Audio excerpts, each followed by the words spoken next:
Well, good evening, everyone, and welcome to our last meeting before the summer break. We have no meeting in August, but in September we'll hear from Professor Simon Blackburn of Cambridge University, and of course we have a visit from Professor Grayling once again in December. Before beginning, I should give you the boring stuff about what happens if there's a fire. Down the stairs you came up in, we go out and we turn right and go around, keeping right until we get to an area of grass where we assemble. So one other thing I'd like to mention before we begin is that many of you are already on the email newsletter for what's on in this group. And if you're not and would like to be, please come up at the end and fill in your email address on the form that I have there. And we don't use it for any other purpose than sending you a monthly newsletter saying what's on. Well, this evening it's my great pleasure to welcome Dr. David Leech, who's a senior lecturer in philosophy at Bristol University, in the philosophy of religion, I think. So looking very much forward to hearing what you have to tell us. David. Well, thank you all very much for coming tonight. It's a beautiful day. You could be doing lots of other lovely things. So it's wonderful to see you all here. And thank you, Don, for inviting me. It's a great honor to be able to speak to you this evening. So the title of my talk is, Can the Meaning of Existence Be Known Through Feeling?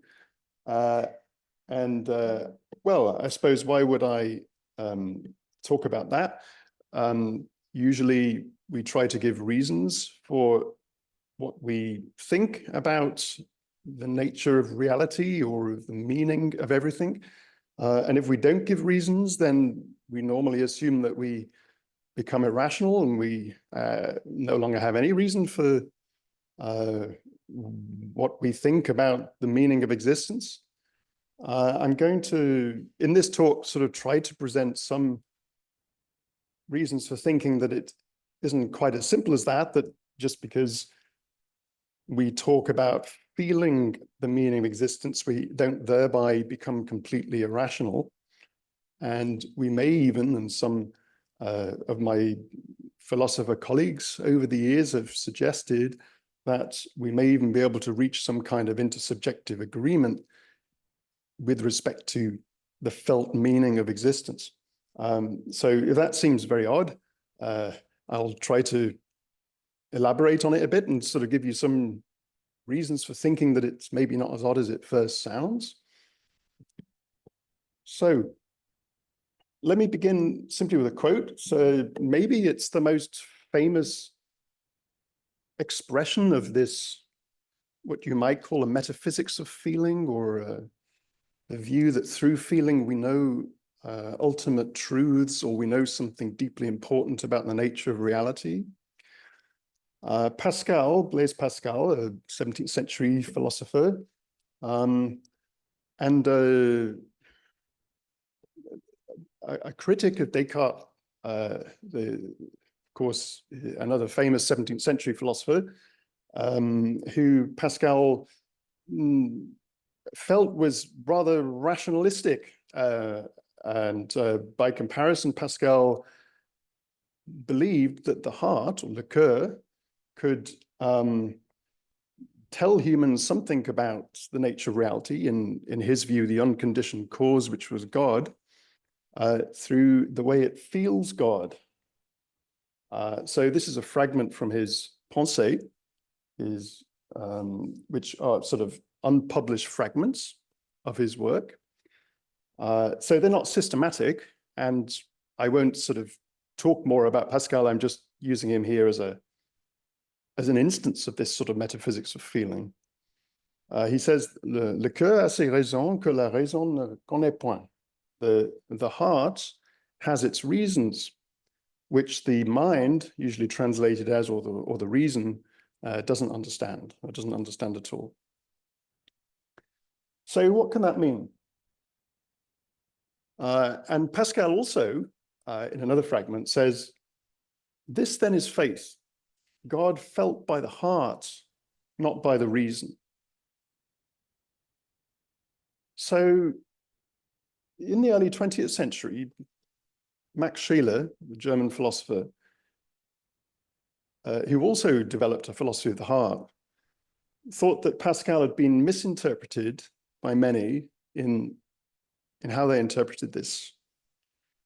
So Scheler was keen to stress that by the heart has its reasons which the mind doesn't understand, Pascal did not mean that when we run out of reasons for believing in something or for giving justification for something, let's just say that, you know, we believe for this or that reason that the meaning of existence is this or that then we can just turn to blind feeling, that Scheler said, blindes Gefühl, blind feeling, i.e. feeling which is not cognitive of reality in any way, but is simply what we can fall back to, or what we only can fall back to if our reasons run out for believing in something. We can't provide reasons for, or we can't provide any more reasons, or if the reasons sort of that can be offered cancel each other out for something like our view of what the meaning of existence is. So according to Scheler, this is not Pascal's view that we can just fall back on blind feeling, which is not cognitive of reality. That would sort of result in a kind of sheer subjectivity. Let me now sort of turn to another quote by William James.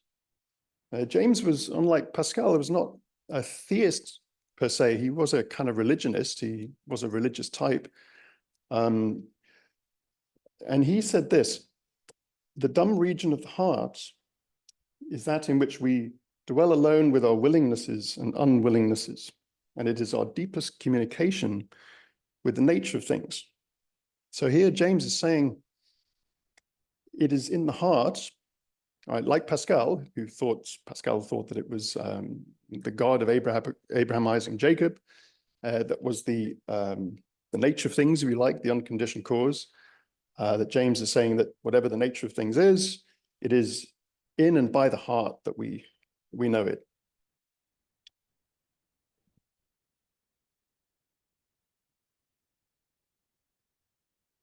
So let me now try to give some detail to this claim that the heart or the feelings or the emotional understanding is somehow cognitive of reality. This is a work by Anthony Steinbock. So Anthony Steinbock is a philosopher in the phenomenological tradition who has attempted to give a kind of phenomenological account of what we mean when we're talking about the heart. And he refers to knowing by the heart as a distinctive kind of cognition through feelings. That's still a bit vague, of course, but I'm going to put some further detail into this as we go through the slides. So the notion here is of a kind of non-conceptual understanding. So it's not an understanding which is arrived at by discursive reasoning through inferences. It is immediate in its quality, so it has an intuitive immediacy about it.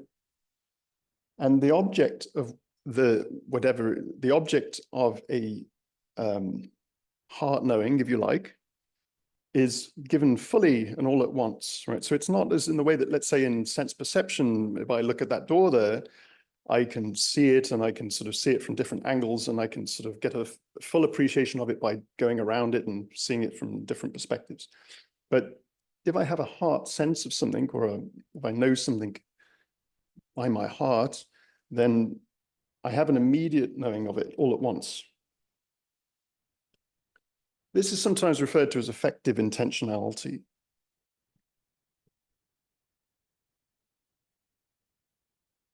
So here's an example. So I'm turning now to Mark Wynn. I mentioned in the talk description that I would say something about a couple of figures, and here's one of them, Mark Wynn, who's a philosopher colleague at the University of Oxford. And he wrote a work called Emotional Experience and Religious Understanding, 2005, where he tries, as a philosopher of religion, to flesh out the meaning of emotional understanding, right? This sort of heart understanding.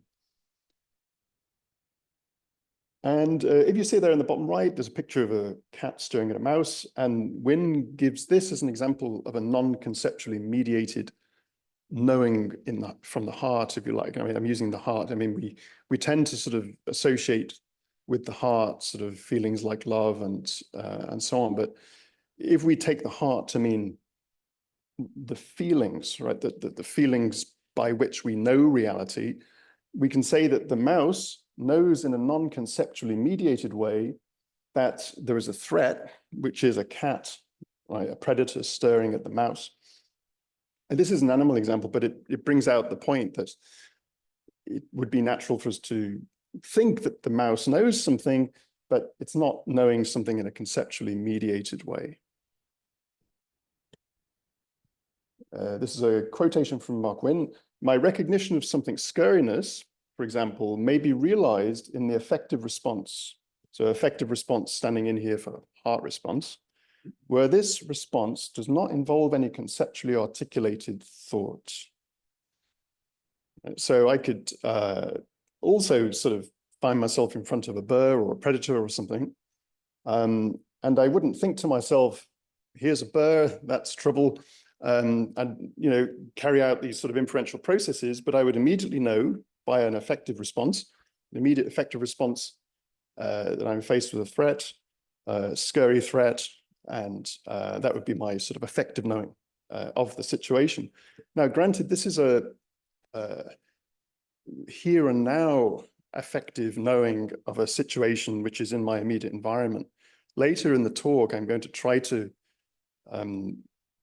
make intelligible the idea that people can also have a sort of heart knowing or an affective knowing or affective response to the broad features of reality in general, right? So I'll sort of explore that via Mark Wynn and also a couple of other authors, including an author who is an atheist. So I began with Pascal, of course, a Christian. James is a religionist of sorts. But I'm going to finish, in fact, even a bit more than half of the rest of the final part of the talk will be about an atheist who thinks that we can know reality by the heart, if you like, right, through our feeling sensations that we have about the world whole, as he calls it. So that may sound a bit surprising, but I will sort of run through why Quentin Smith, the philosopher in question, says that. And I think he has quite an ingenious position, actually. I didn't know about Smith's early work. It was written in the 1980s, The Metaphysics of Feeling. Anyway, I'll say something about that when I get to it.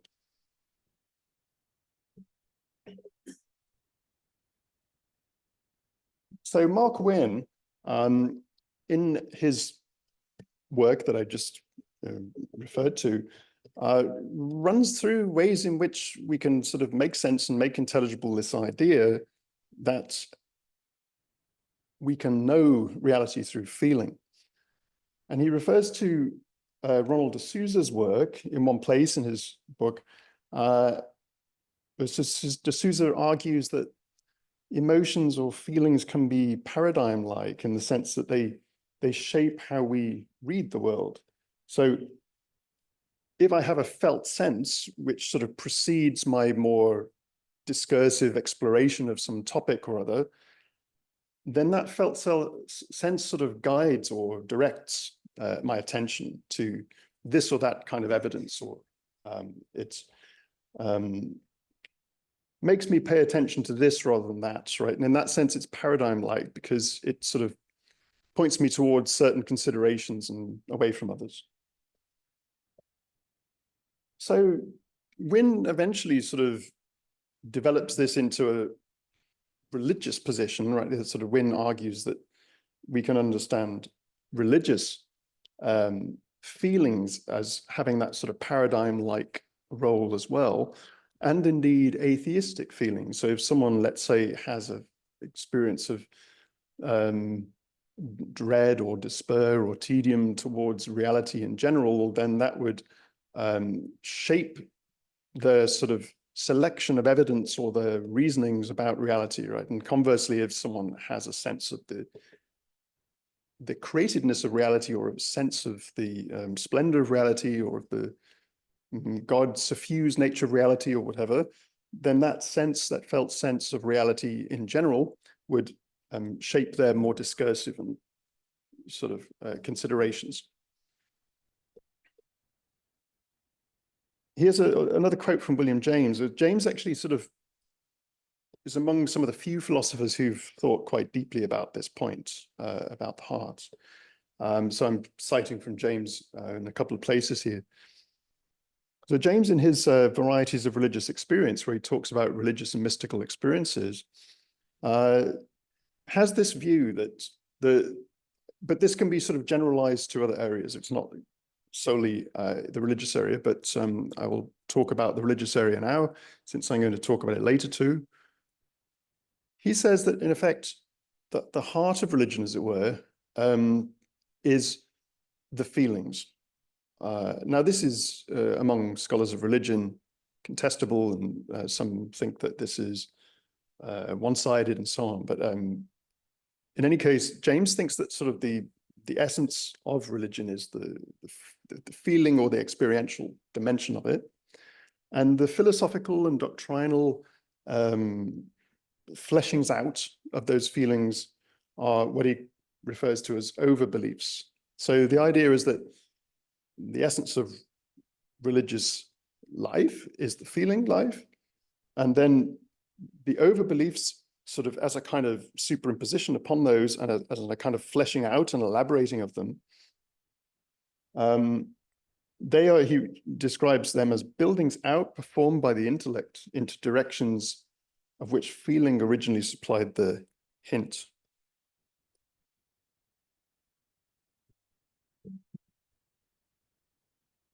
So in that sense, they are functioning in a paradigm-like way, insofar as that if one has that sort of heart response to reality, or those sort of effective responses to reality, then subsequently one will develop a certain sort of intellectual superstructure, if you like, which makes sense of that felt sense. So it's sort of the causal arrow goes that way around, rather than you already have the doctrinal beliefs, and then you have the feelings because you, in a prior sense, already knew or had the doctrinal beliefs that there is a God or whatever.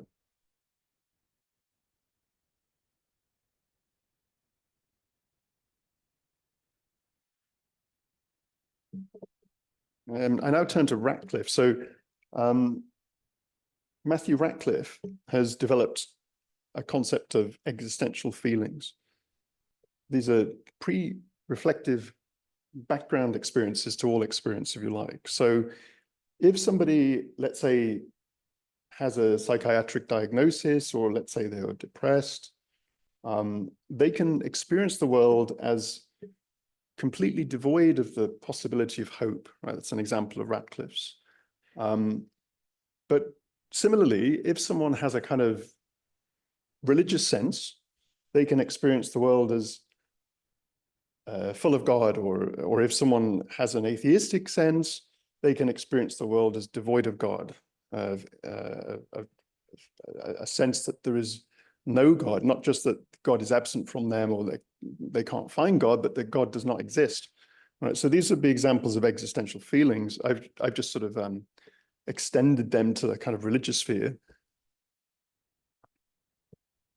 Ratcliffe defines them like this: they are a non-localized felt sense of reality and belonging, something that all intentionally directed experiences and thoughts presuppose. So the idea here is that the way in which people already have a prior inclination to feel this or that way about reality then sort of canalizes, as it were, everything else they think and feel about reality, right? And that can happen in the examples of, let's say, depression. It can happen such that the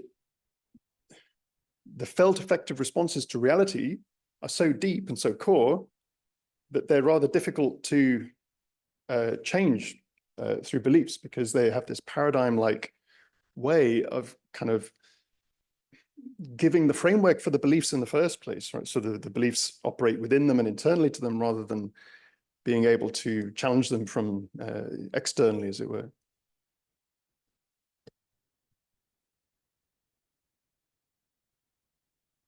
So religious felt responses to reality, so like religious love and reverence and awe and mystery, these have modes of givenness. And here I'm drawing on Anthony Steinbock's work again, where he sort of quite carefully goes through these different modes of givenness, phenomenologically speaking. That's to say, the way in the way these experiences show themselves in human experience, which is not to say, I should add, that this gives immediate evidence for the reality of the objects of these experiences, right? It's just simply observing how they show up in human experience. They have these modes of givenness. They are non-presentational, so they're not like, well, in the example I used before, the door over there, I can look at the door, I can look at it from different angles. It's under my control how much of the door I can experience. I can experience more and more of it at will. But because of the non-presentational way in which the religious affections or responses show up in people's experience, they are not presentational. They are not presentational like that. They arise effortlessly and in a gift-like way. That's to say, they don't lend themselves to our control, that we can't will them into our experience to check whether they're there or something like that. They come to us. They can only be evoked or elicited, and they have a world transcending dimension in their intentionality. So that's to say, in the way in which I intend, or the way in which my experience is about a religious object, it is about something world transcending, not this worldly. As I say, this is bracketing the natural attitude, as phenomenologists say. It's not making a claim that because these experiences can be reported and given descriptions, phenomenological descriptions, therefore we can infer that the objects of these experiences are real. But that is the phenomenology of these, as Steinbock presents in any case, these kind of religious felt responses, that's their phenomenology. This is kind of relevant to something I say when I conclude.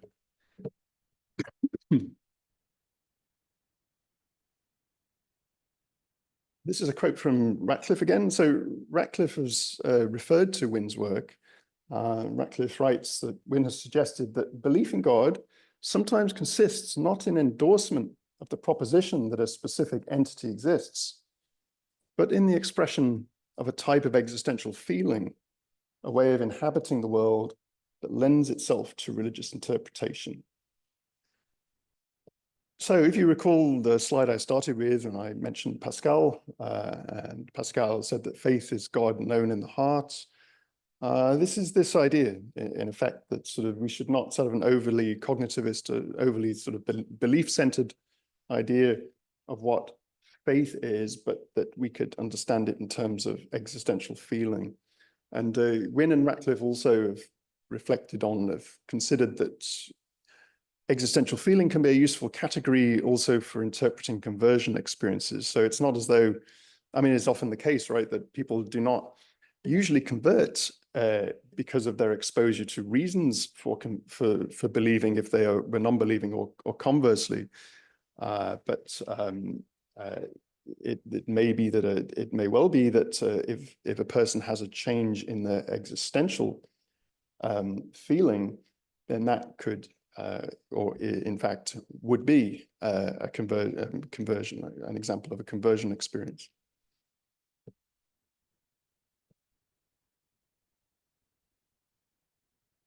So can the meaning of existence be known through religious emotional understanding?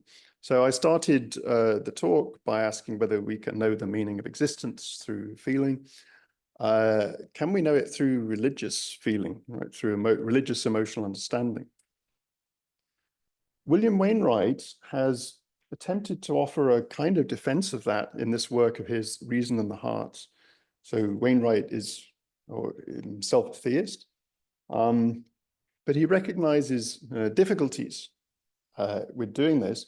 And an obvious difficulty is that if somebody says, I know by a feeling that this is a God-created world, or I feel through my sense of religious awe or whatever, that, you know, this is a world created by God and that there is a God. So I have faith in the Pascalian sense of I feel it in my heart and I therefore know it.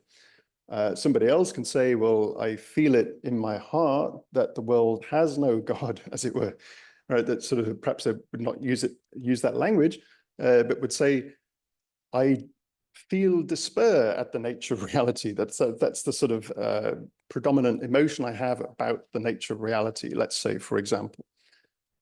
So how does Wainwright get around the difficulty that people seem to have different and conflicting feelings about the nature of reality, or the nature of existence? Some experience it as empty, some experience it as God-filled, and so on. So Wainwright is aware that there was a problem of circularity. That's to say, if somebody argues, let's say, for the existence of God, from such experiences, felt experiences of the nature of reality, as seemingly suggesting that reality is God-filled and created by God, then the reasons that they bring forward may have been indeed, in fact, the reasons which led them to have those experiences in the first place. So there's a kind of circularity. But Wainwright points out that conversely, the problem faces everybody, actually, not just the theist, not just the religious believer. Because if somebody is a non-believing, if somebody is atheist, they may also have this circularity, in the sense that they may, let's say, be motivated to identify kinds of evidence and ignore other kinds of evidence by a feeling of emptiness, or of the non-existence of God, or of despair in the face of reality, or something like that. And in turn, the reasons that they adduce for their position may be informed by this. And so there's a kind of circularity for humans in general, right? And this is what sort of Wainwright argues.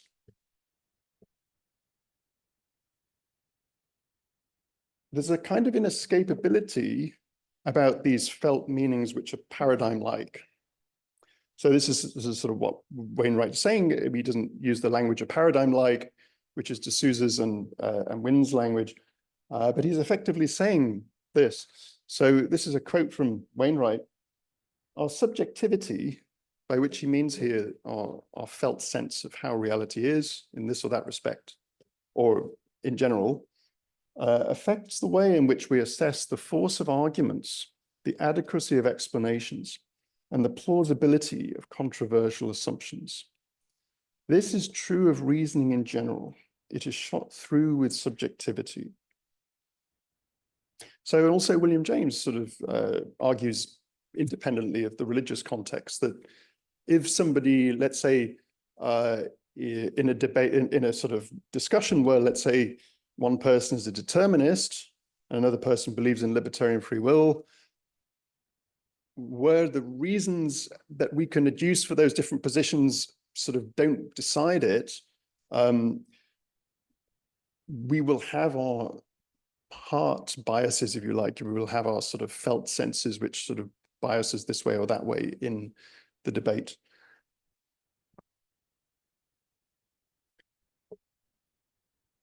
So is this subjectivity, as he calls it, by which he refers to this sort of what James called passional reason, to say the way in which how we think, how we identify evidence and so on is already shaped by our felt sense of how things are. Is this inescapable? Wainwright, especially in his discussion of the 17th and 18th century theologian Jonathan Edwards, appeals to the importance of right conditions in trying to resolve this, or unless they resolve this, I mean, he's aware it's a very difficult issue, but he offers this as a candidate for trying to resolve it. So referring to Edwards' work, and Edwards is just being traditional in this sense, was this emphasis on right conditions or virtues goes back in the religious tradition. Suggests that if someone meets the right conditions, that's to say, if they are, and of course, Wainwright is a theist, sorry, speaking as a theist here, if they are a person of holiness, if they have a sound conscience and so on, if they have those virtues, then that will put them in a condition such that they can have felt senses of reality which are veridical. Whereas somebody who doesn't have those, doesn't have those right conditions, does not have those qualities, their felt senses will not correspond to how reality is and will not be veridical. That is, of course, a theistic view, but it can be turned around too. One could say that a non-believer could say, you actually need to be in other right conditions so that you can have a proper and veridical felt sense of how reality really is. And those conditions might involve you precisely not being in the conditions that the theist thinks you ought to be in order to have a proper felt sense of how reality is. Wainwright also says, this is in a footnote of his, but it's a kind of telling footnote. He says, though I cannot prove it, I suspect that suspicion of the heart's influence on reasoning is partly fueled by the metaphysical conviction that the universe is alien and not friendly. So Wainwright's point here, and it is also Wynn's and James's, is that there is something inescapable about our prior senses of how reality is, which then has a sort of profound shaping influence on the way we subsequently think about how reality is, or come up with reasons and see evidence in support of the way we, in a prior sense, feel that reality is.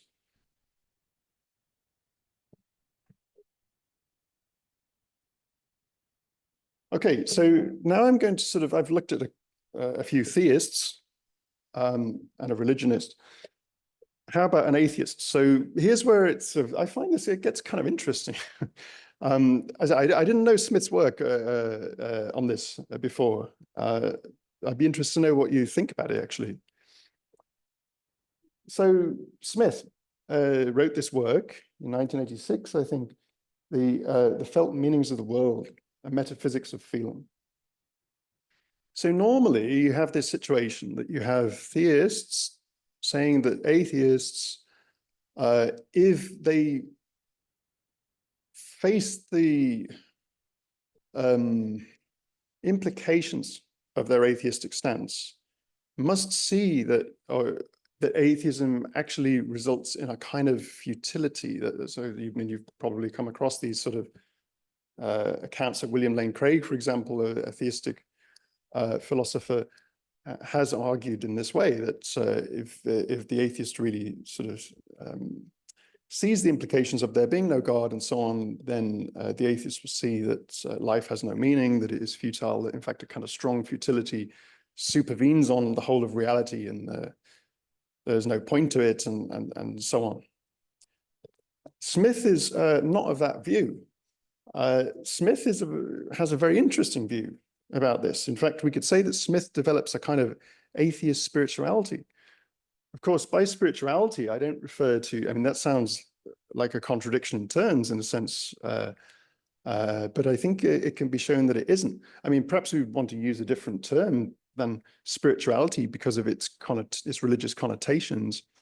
But if we mean something like a an attitude towards the whole, which is deeply rewarding and fulfills our deepest needs for meaning, then Smith does develop an atheist spirituality in that sense.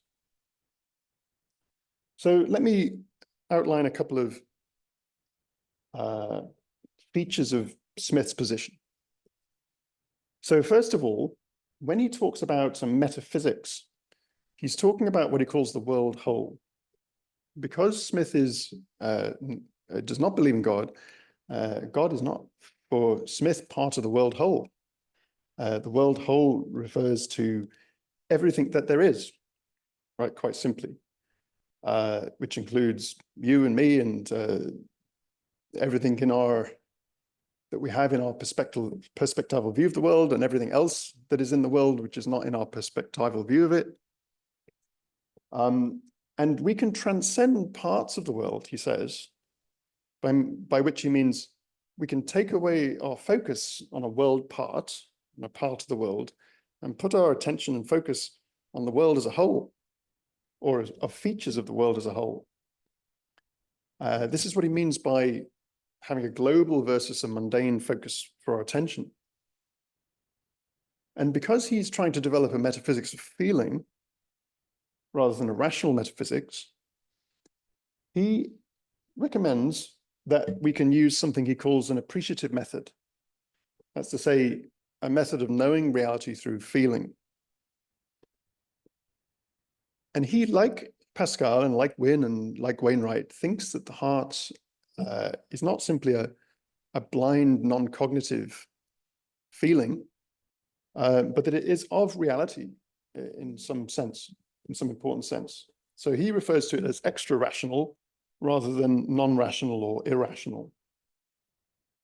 And he says that the kind of feelings that would give us access, if you like, to how reality is are broad and deep feelings. So what he means by that are feelings which are about the whole of reality rather than just a part of reality. So I might have a feeling about the natural world or the world of life or something like that. But that would be a narrow feeling in the sense that it was just sort of focusing on the life world. But a broad feeling would be about a feature of the whole, the world whole, right, in the most general sense that we can imagine.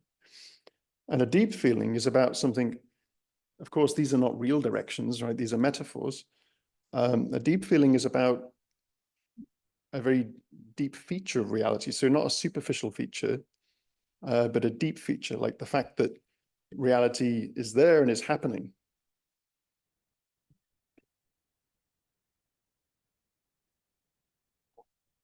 And he distinguishes three main global affects, as he calls them, fundamental global affects. So these are deep and broad feelings of reality.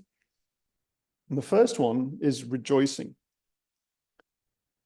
Actually, I should back up and say, when he talks about the appreciative method, it's basically saying this: we can't appreciate these global affects most of the time. They're relatively rare in our experience. They arise when we can extract ourselves from our mundane concerns. So if we're sort of worried about our jobs or our friends and so on, then if we, as it were, go on holiday, we get away from all of those mundane concerns and can allow ourselves to experience reality in its broadest features in contemplation, right? This is the meaning of traditional meaning of contemplation, but here he's meaning a felt contemplation. We can have an experience of the global affects. And he says that the global affects are three. So the first and the most important one is rejoicing. He explains it like this. So if we sort of abstract away from all of the kind of mundane, as it were, like just in the sense of mundaneness of this world, not in the pejorative sense of only worldly, but of this world, if we focus on the most general features of the world, And if we focus on the feature, which is the fact that the world is happening, right, that everything is happening, he says that if you can focus on that in this contemplative state, you will experience fulfillment because the world's happening is, as it were, full.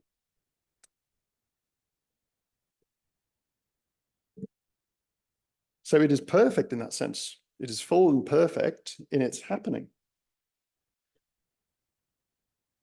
Secondly, and that's the fundamental global affect. He says that fundamentally reality is known through joy, rejoicing.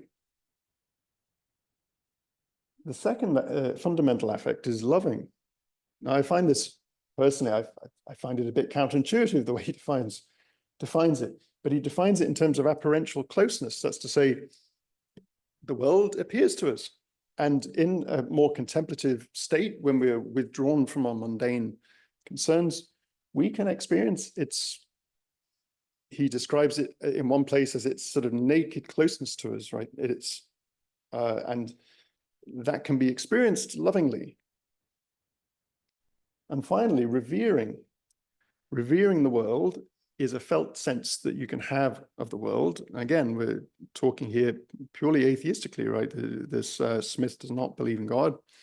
One can have a revering attitude towards the world because of its supremacy. It is the greatest thing. There's nothing greater than it. So these are the sort of three fundamental global affects. And you'll notice that in a way that Smith is saying that the non-believer can actually enjoy these global affects and have them, and that they can sort of find a very deep fulfillment through them, because those affects reveal to them features of the world whole, very general, the most general features of the world whole. And he thinks that loving and revering have dependence relations on rejoicing. So if you think about it like this, you can't know the supremacy of the world and revere it unless you already are aware of its apparential closeness. And in turn, you can't be aware of its apparential closeness without knowing that it happens. So the rejoicing that one experiences in the happening of the world has a fundamentality which the other two don't have to the same degree, because they are dependent upon the awareness of the happening of the world. But conversely, that's not the case.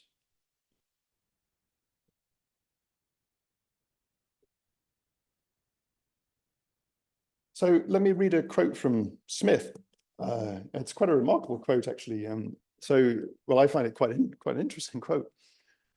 He says, "The problem of the meaning of existence does not arise when we are in a state of joy, but only when we're in non-joyous moods and affects. In non-joyous attitudes, existing in its purity is veiled. I cannot feel its fullness in itself, so I may come to think that the meaning of existing must lie elsewhere, outside of the present, in which we are all partaking. But no theoretical answer to this non-joyously raised question about the meaning of existing can ever really satisfy me, for no theory can provide me with the intuitive feeling of meaning that is experienced in joy.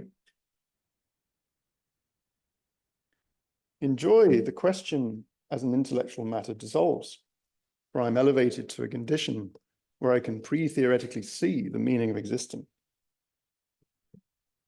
I find that kind of interesting. It's Smith saying, contrary to what a theist like William Lane Craig would argue, that the atheist, simply by having an awareness of the happening of being itself, can experience joy and know that that is giving them access to the meaning of existence.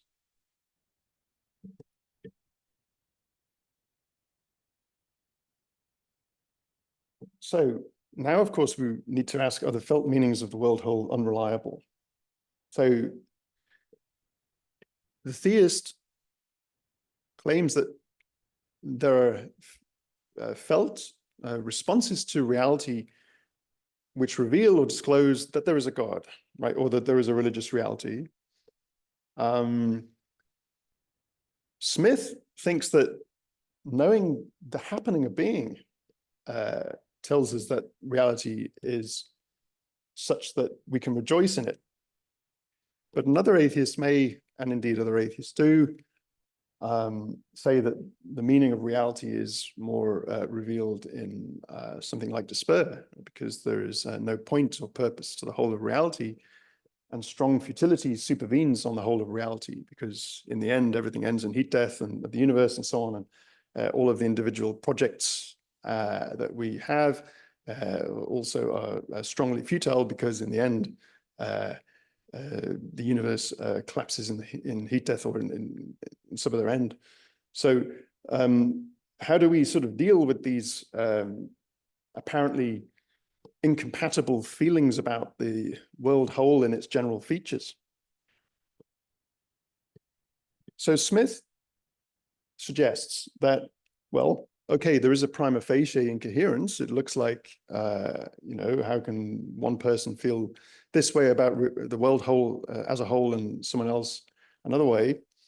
So he says, well, some of them are perhaps either veridical, the true of reality, and some are deceptive, or, and this is his interesting kind of development here, he says, maybe all are compatible with each other, but we have to introduce this in respect of, right? We have to say the world whole is worthy of despair in respect of this feature of it, but it is worthy of rejoicing in respect of that feature of it.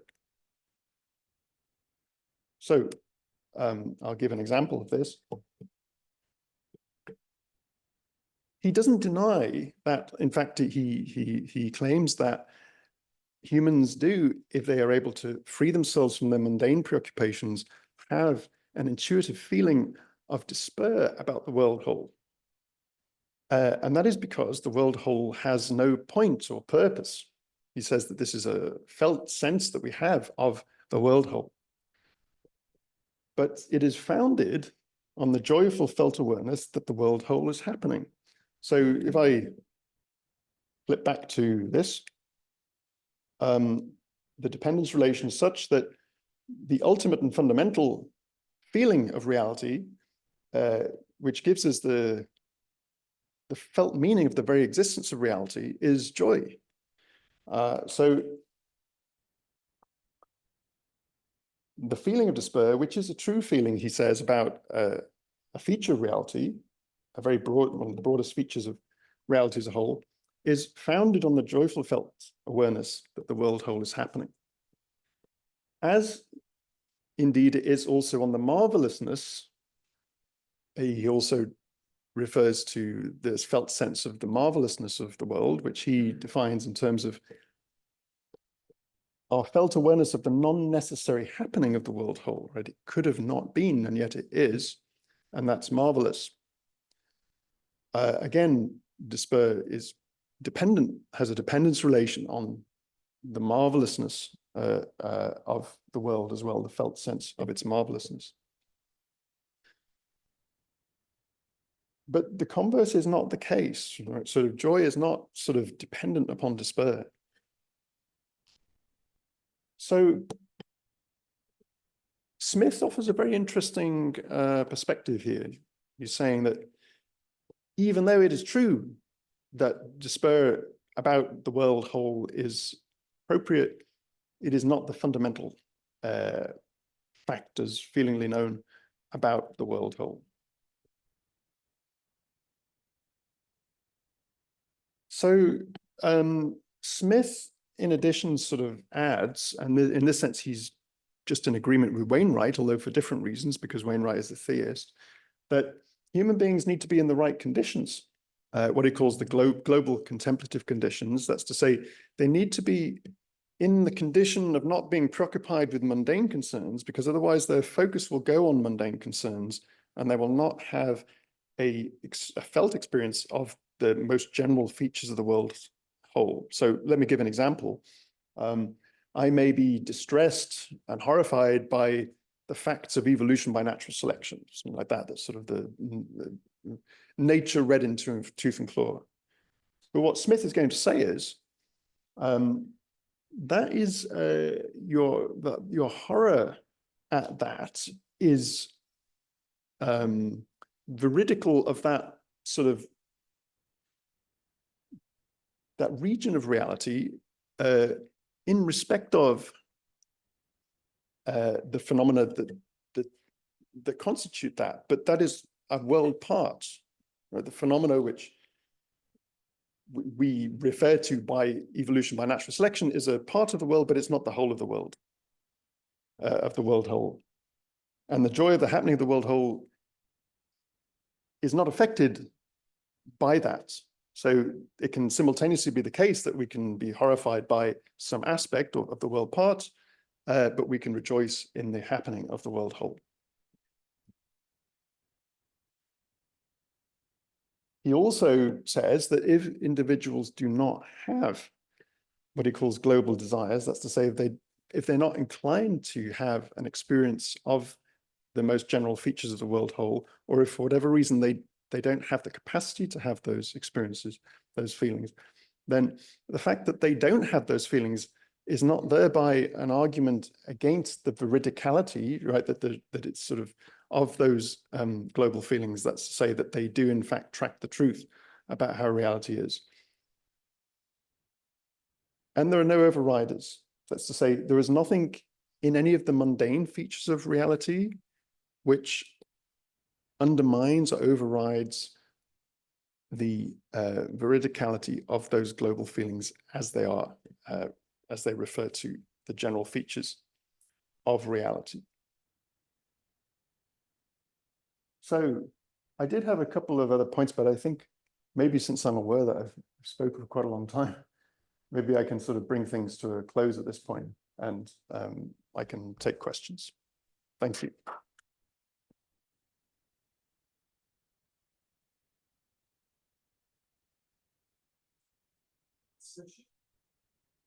Clearly lots of different notions and concepts here, from feelings to religion, to intuitions, to world wholes.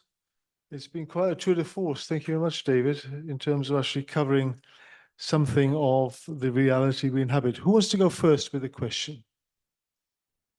Right.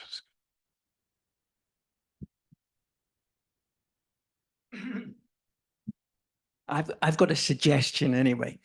You've talked a lot about the world whole, the whole, and I want to give another perspective which makes sense to me. As an example, the charge of the Light Brigade. The charge of the Light Brigade, when the charge happened, after it happened, there were many different interpretations. Some people, for example, the German public just interpreted it as, what a bunch of idiots.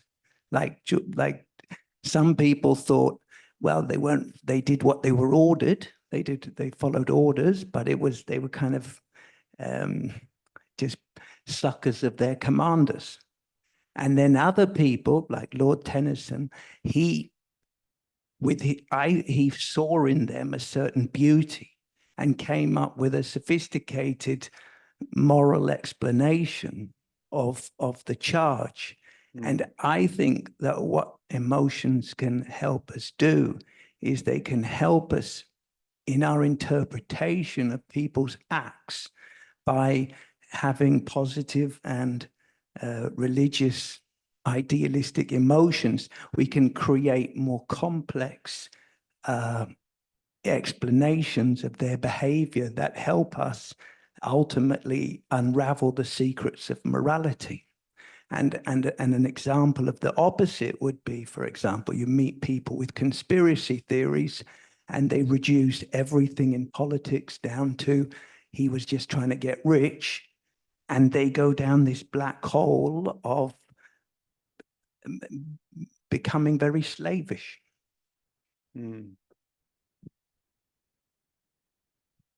So not so much of a question, but an observation. Do you want to comment, David, or? Yeah, sure. Thank you. Maybe I can add to that you can see, I suppose, how there could be an application of these kind of understandings that sort of there are prior felt senses which sort of canalize the way we think about things. So I think you mentioned at the end, if someone just wants to get rich or something like that, if someone has like a felt sense about how, let's say, human nature is, right, such that humans are inclined to do this or that, then that can sort of result in the selection of evidence which supports that, so that we have a sort of bias towards the evidence that we see and the interpretations we put on things. But on the other hand, I should perhaps just say, because I didn't want to give the impression that there is simply the pure non-conceptual felt awareness of aspects of reality, or in the case of your examples, examples of human behavior.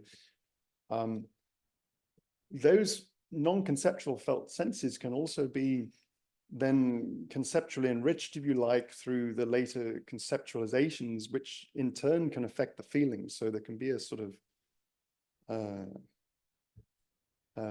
a feedback, right, between the sort of originally non-conceptually mediated feelings and then the conceptualization of those, which in turn change the feelings. Okay, another question in the room? Over there. All right. I think maybe some of what the area is to do with realism versus relativism, and maybe a lot of the arguments about theism and have been superseded in a more contemporary setting to do with anthropology and cultural differences and those kind of aspects. And like you're saying, whether you believe or not might color the way you look at things. If you come from a particular culture, that can completely change the way that you see the world. So I think in a contemporary setting, we are now much more in a position where we need to be aware of cultural differences and how they shape our reality rather than the individual believer or non-believer. So belief in God or not might be superseded by different ways of appreciating each other's cultures and what that means, and how that feeds into the objectivist realist view versus the relativist view, and the whole split of philosophy into analytical and continental. And there's a lot of questions there, but no, thank you. No, you raise a very important point. Thank you. And there is actually at the end of Wainwright's book, he does suggest that he thinks that William James is perhaps was not sufficiently sensitive to these respects in which the socio-cultural milieu in which individuals grow up and are socialized in affects their understanding, their religious or non-religious, for that matter, understandings. And I think that, okay, here, if I sort of refer again to Quentin Smith, Smith does make a claim which sort of runs a bit sort of against what has become somewhat the orthodox view in the philosophical approaches to religious and mystical experiences, because nowadays I think it's probably correct to say that the generally received view is that the socio-religious milieu of people who have religious and mystical experiences, but we could extend that to the milieu of individuals who have experiences of God non-existence, for that matter, do have a very strong shaping effect on the form of those experiences. So if we kind of extrapolate from that to what Smith is saying about these global affects, which reveal to us the general features of the world whole, as he says, right, the whole of everything that there is, someone could object that along the lines of someone like Stephen Katz, who who sort of spearheaded this objection from the late 70s in the study of religious and mystical experiences, that culture has a strong shaping effect on the experiences that one has. So how does Smith respond to this constructivist objection? And Smith doesn't really sort of elaborate that too much, although he does nevertheless say, and I think in that sense he's kind of he has the same stance in that sense of individuals like Wynn and Wainwright, insofar as that they are open to the possibility that there is indeed sometimes at least non-conceptually mediated access to the world through feeling. Smith is making the claim, which is probably a bit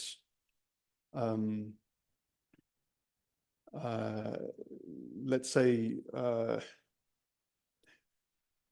not perhaps sufficiently sensitive to those debates, that we can have a direct and pure experience of the global features of reality as the whole of everything that is. Okay. John, that was good as well. Yes, thank you, David, for a most interesting talk. I am struggling with some things. You only briefly mentioned evolution by natural selection, but if it's true that our brains have been formed by this process and this process alone, then we observe that that we have really two forms of thinking. We have the rational form of thinking, where we analyze evidence and carefully compare it and work hard at it. And then we have the instinctive, emotional way of reaching a decision. And in general, that's inferior to the more rational method, but it has the advantage of being quicker, Right. which, Yeah. if you're the mouse looking at the cat, that probably is important. Yeah. Yeah. But how can one justify using it as a source on a subject where one has the time to carefully consider the evidence? So let me answer that. I'll try to answer that in two parts. So maybe let me start with the second part.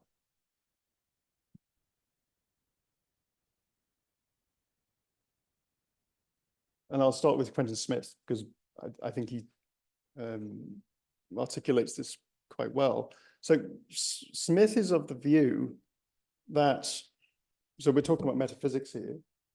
So what is the meaning of existence? You know, is there an unconditioned cause, which is God, or is there no such thing? And right, the sort of Smith, in effect, is disenchanted with the rational approach, which attempts to sort of come to some kind of consensus about whether there is or there isn't a God and so on, through reasons, right, through the appeal to reason. I mean, in effect, he thinks that, I mean, he doesn't say this, but I'm saying this, that, for instance, David Chalmers has observed that in an article of his on whether there is progress in philosophy, that it looks like on the big questions, or metaphysics and so on, philosophy's made no appreciable progress at all in 2,500 years or something.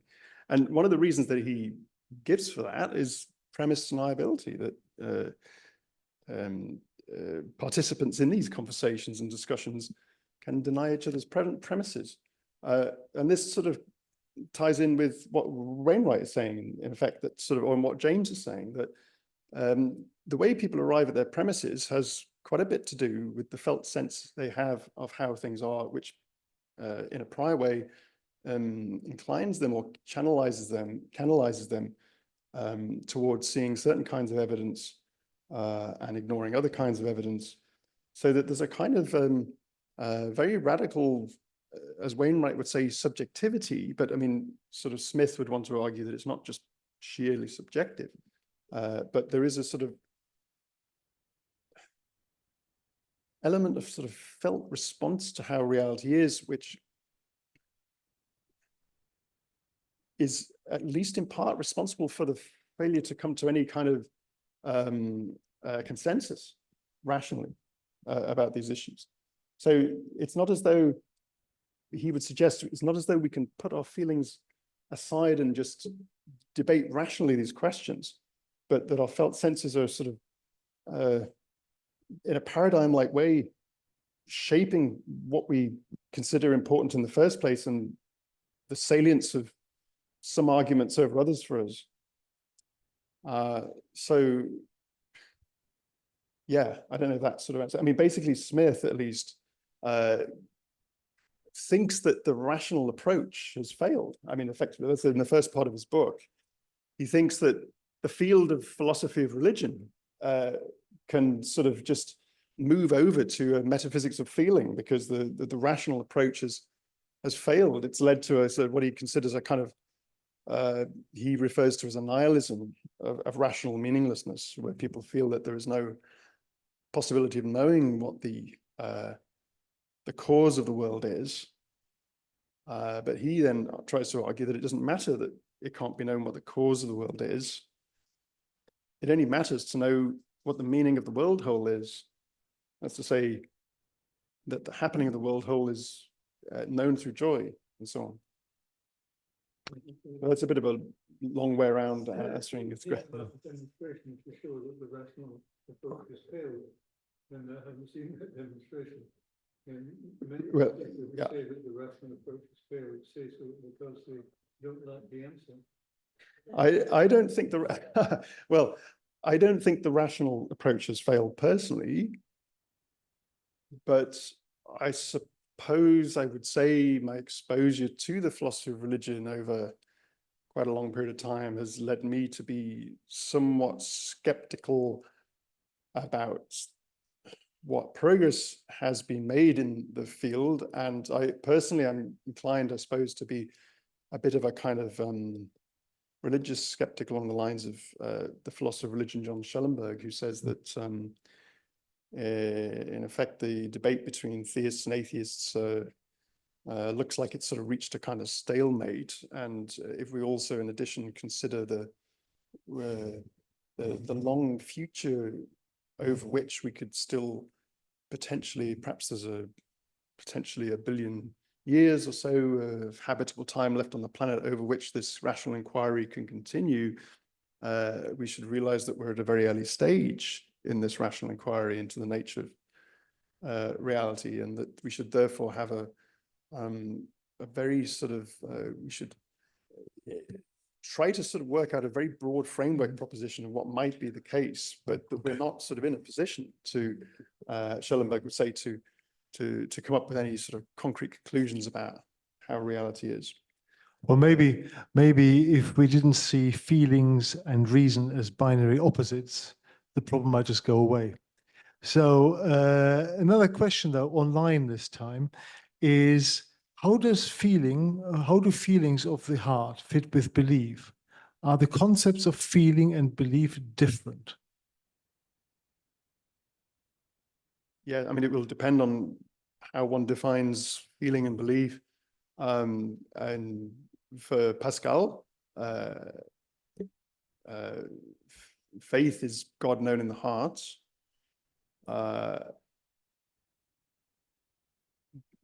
Is the question about religious belief, or is it about belief in general? Belief in general.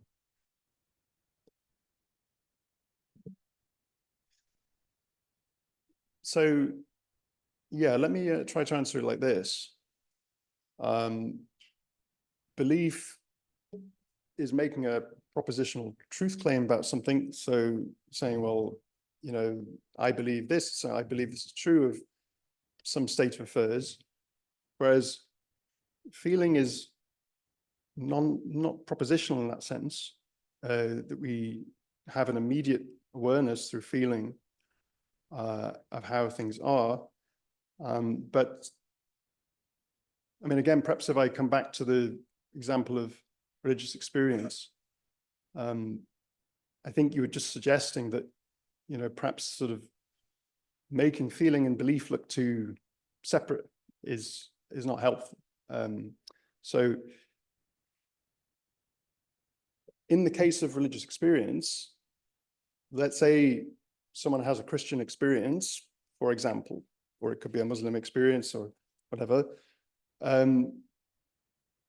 We can understand that on a model according to which feeling and belief sort of influence each other mutually. So we could perhaps begin with the notion that we have a kind of pre-theoretical felt sense of awe, but that sort of gets theoretically elaborated through our beliefs, which are also prior in the sense of it is also true that we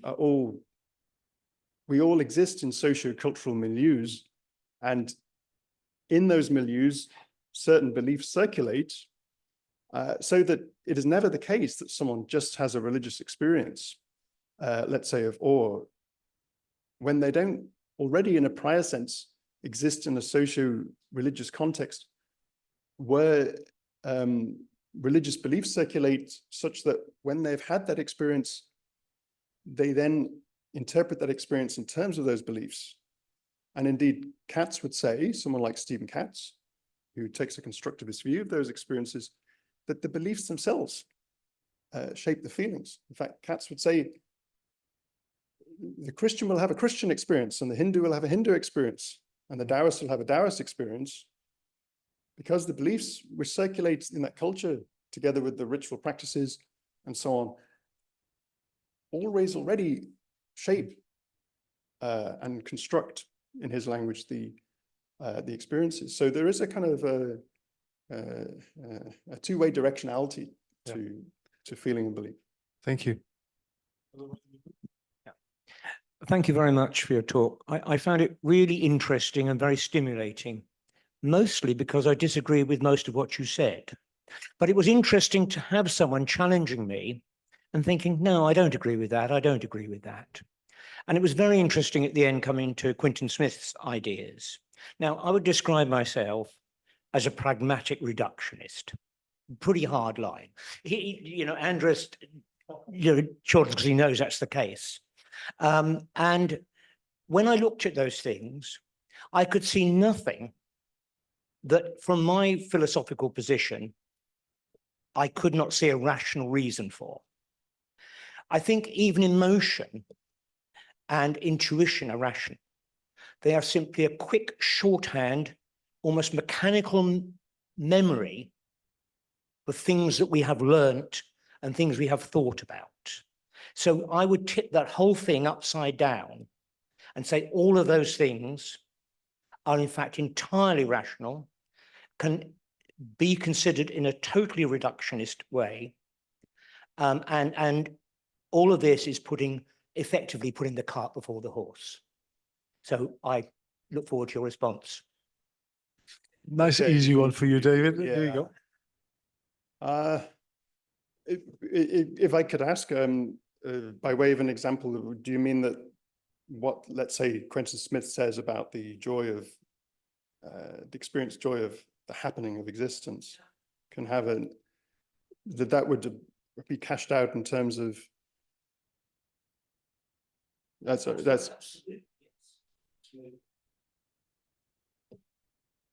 Existence is, for most Yeah. of us, is the found. I mean, it's interesting actually when you look at religions, how you get people talking about the wheel of suffering, in Buddhism. Well, that isn't the experience of most of us. Life is pretty good most of the time, and we do enjoy things. We enjoy people, and we enjoy experiences.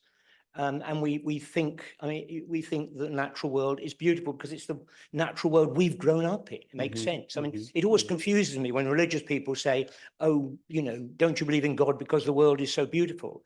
And I'd say, well, please explain to me what a non-beautiful world would be like. It's just nonsense. So maybe let me approach it like this. I mean, it is true that there are other theories of cognition which reject this kind of non-cognitivist account of feeling. So in that sense, in these sort of authors that I've been referring to do kind of connect themselves to certain accounts of cognition, for which there is not a consensus, and in that sense, they are not drawing on a consensus. So they've been sort of developing these positions in relationship to a certain model of cognition. I would also add that from the kind of phenomenological dimension, it does seem to be the case phenomenologically that some of our felt senses do not appear to have discursive elements. So this is sort of one of the arguments that is sometimes adduced, that it doesn't seem to do justice to the phenomenology. But I would sort of, your comment like puts me in mind of another position, which is by a philosopher called Leonard Angel. And he argues, and also you mentioned Buddhism, so I'll mention it here. Leonard Angel says, and this is sort of germane to some of what I was talking about, because it's a bit similar to Smith in the sense that Leonard Angel develops something like an atheist spirituality. Angel says, I'm a reductionist.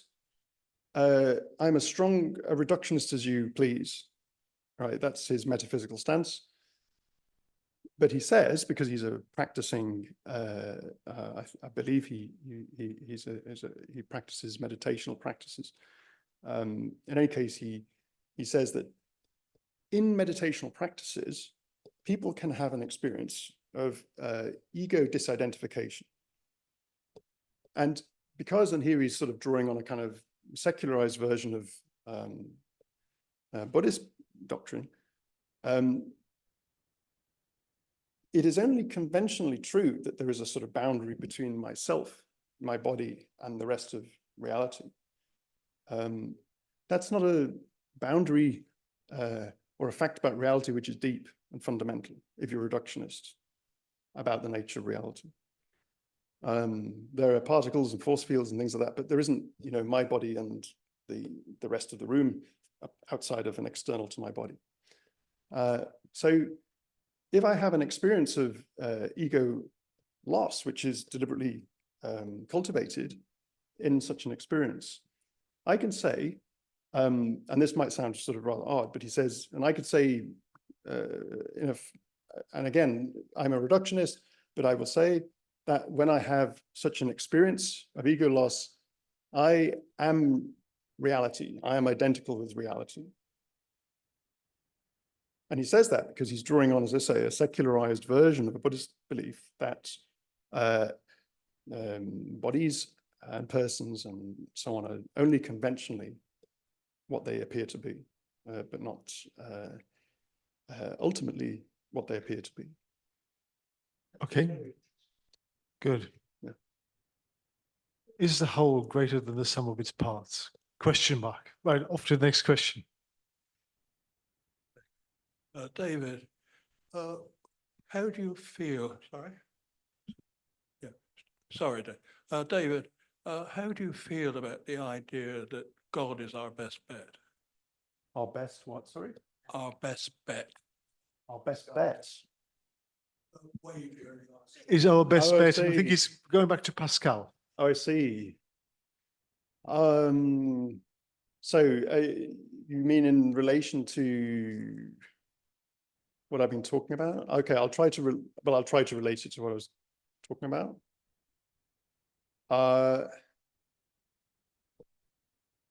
So Quentin Smith, I think he would say, and in fact he does say, God is irrelevant to our, as it were, in a secular sense, salvation, in this sense. Because if we, in the appreciative method, can have an experience of reality as something in which we rejoice and so on, and which we marvel, there is no need for God, because God ultimately, let's say in the sort of beatific vision, is that by which we achieve our greatest good. But Smith is saying we already can achieve our greatest good through, in global contemplation, as he says, realizing that the very nature of happening is the meaning of existence, and that rejoicing in the nature of happening and of the marvelousness of existence and so on is our deepest fulfillment. So, what was your feeling about the idea of the wager? I'm asking you about your feeling.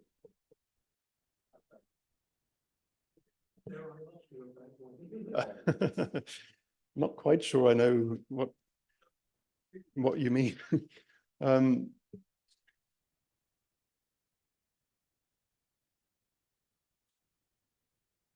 So do you have, I suppose, do you have any view on Pascal's wager? Right, okay. I don't really have a view on Pascal's wager in this context. Right. I'm trying to relate it to this context. Okay. Yeah. Let's go to another question, and it's by Robert. Has not psychology made huge bounds in making sense of the mind, and what the philosophers say about this subject has really been eclipsed and in fact has little of value to add to the subject? So in terms of, okay, I'll answer it in this way. So in terms of metaphysics, philosophers,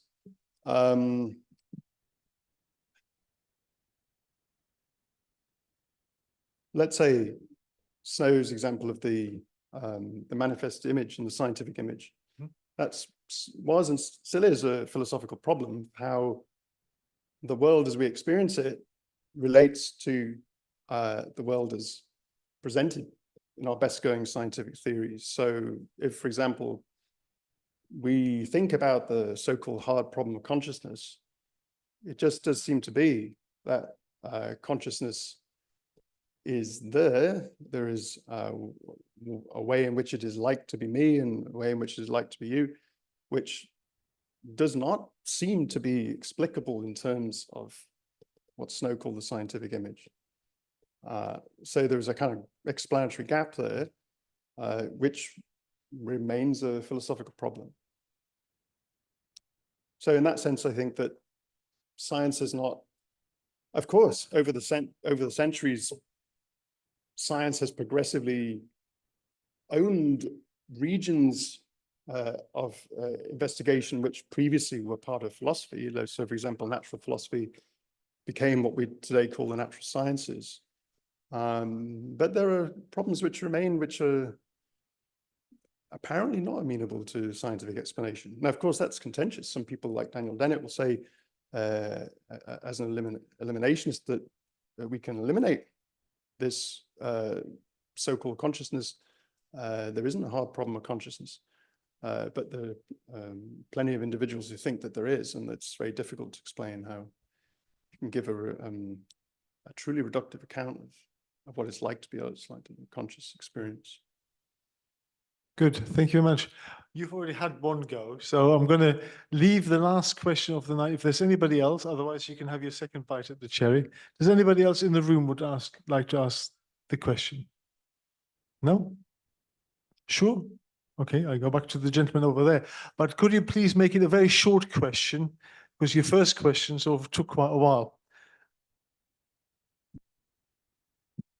I was just going to give a the last caller asked whether psychology had started to replace philosophy, and you gave an answer, and I just wanted to add to it. And I wanted to be a bit more aggressive, that I think that psychology is just as much of a failure as modern philosophy, if you like. That in order to really answer the questions which we're all looking for, I mean, Socrates and Plato would say you have to be able to answer ethical questions. You have to be able to talk about democracy and different government structures. And psychology has no answer for any of these problems. In fact, Freud's morality was ridiculous, really. The meaning of life is the search for sexual pleasure. I mean, the guy was a joke. So, psychology is no more successful than philosophy. And on that positive note, that both philosophy and psychology are failures, can I please ask you to put your hands together for David? Thank you very much.